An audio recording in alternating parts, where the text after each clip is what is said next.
Македонскиот јазик повеќе не се брани со мафтање бајрак, туку со негово дигитализирање, смета Шинаси Деребај, креатор на првиот македонски дигитален речник.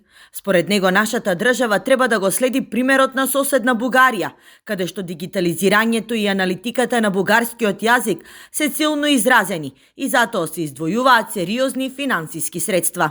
Конкретно со Бугарија. Бугарија има исто еден голем дигитален речник и со аналитика.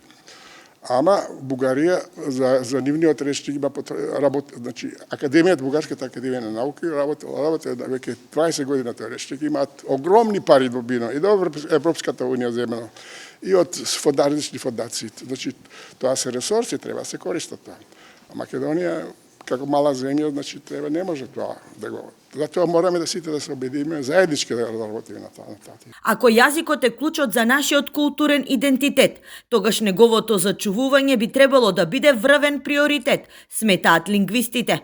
Креаторот на дигиталниот речник посочува дека македонскиот јазик е премногу важен за да биде политизиран, а тврдењата на Бугарија дека нашиот јазик е нивни дијалект се неосновани. Во моментот Бугарија тврди дека македонскиот јазик би бугарски дијалект. Постои конкретна математичка методологија со која може да се докаже дали е тоа истина или не. Значи, тука може компјутерската лингвистика да помогне, да се заштитат тие работи. Малиот фонд на зборови во одредени области е причина за многу често професориите, јавните личности и преведувачите користат странски зборови кои го модифицираат литературниот јазик.